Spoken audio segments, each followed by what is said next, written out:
Right. One area that came up yesterday, and it's something that's a regular procedure the board does, and that's fumigation. Yes. We don't want the termites consuming the homes here. Yes. We have situations where people find it inconvenient to pack up their pet, get rid of all their food, take away all their things. It's not easy. Go to a motel for a couple of nights while the Yes. place is gassed. Yes. And it's even more complex when you have a multiple unit building. You have several families Yes. involved. Yes. So sometimes people will say, well, this really isn't convenient. Can you skip over me? And that causes some real problems sometimes. It does indeed, and as a matter of fact, there is a resolution on the way restricting people with medical reasons may very well need to postpone, but they can only do it once because it does inconvenience an entire building. And we are concerned with, while we are delaying fumigation, the termites are still chomping on the wood. And we need to be sure that we protect our property. So we have a much tighter system established where someone with a medical reason can postpone the fumigation once. We find a lot of interest in our community in issues of environment. I know we had Mr. Foster on the other day. They're talking about even possibly looking at solar again as possible energy generation. You folks are looking and have done quite a bit in the recycling area. Yes. You're kind of at an impasse right now, kind of waiting to see before we add any more bins. But I think part of the issue is the separation of the newspapers, for which the mutual gets money, and the other types of recyclable materials Yes. versus regular trash. Yes. And so I think maybe we're having kind of a learning situation. What goes in which bin? We are working closely with Earthworks, who has been wonderful in helping, and particularly Sherry Horn. Right. Carol Moore, our president, is very involved in Earthworks. And staff has been helping, and we are trying to come up with a better contract where the mutual would get more money for their recycles. But this is all in negotiation now. The possibility of putting newspapers in with the recycles is one possibility. The other is putting them in the garbage. I mean, it needs to be evaluated both ways.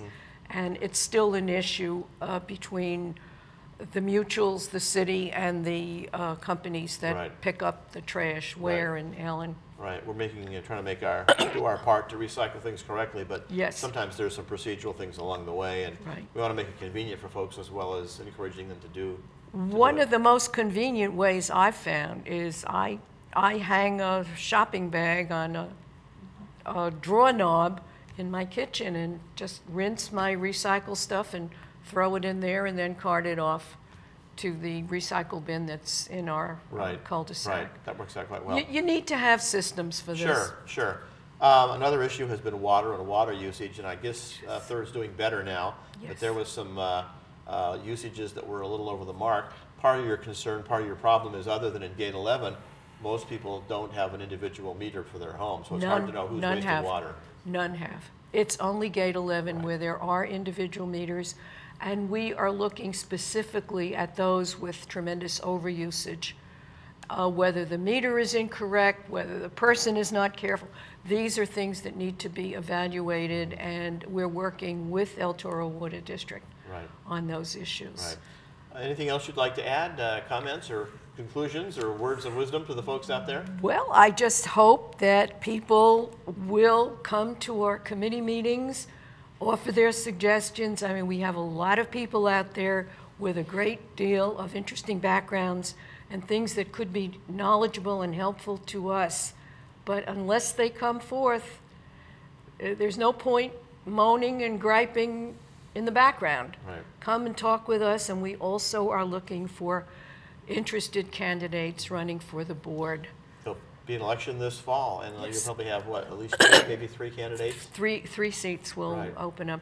3, I'm sure of. Right. So if you're interested in running for the board of Third Mutual, plan to get involved with the nominating committee. They're gearing up right now, and be interested in talking to you. You can actually stop by the second floor and pick up the paperwork and get started. Absolutely. And there's also the possibility to self-nominate, but we find that a lot of times people going through the nominating committee process sometimes find out it maybe isn't for them.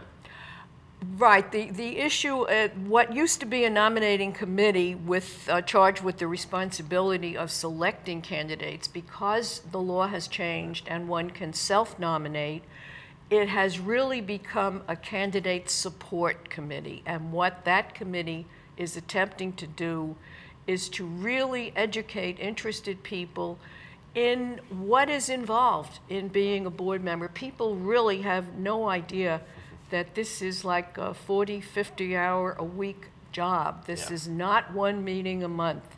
We have standing committees, which are committees of the whole. We have all kinds of extra activities. We serve on committees of GRF as well. So it is pretty much a full-time job. Right. And I'm loving it. Good. I have to That's tell great. you. That's great. Well, that's good to have a director enjoying their work. And of course, that new committee that's being discussed, the CC&R committee, will be a committee of the whole as well. Yes, So yes. that's another involvement you all are going to have on Third Yes. Mutual. Thank you so much for joining us. Good to It have was you a on the program pleasure. today. Thank you. Carol Skydell, the treasurer. I keep calling her the treasurer. I'm keeping giving her that new job. The secretary of Third Laguna Hills Mutual. And you can catch a replay of that meeting tomorrow afternoon at 1:30 right here on Channel 6. We'll be right back. Stay with us.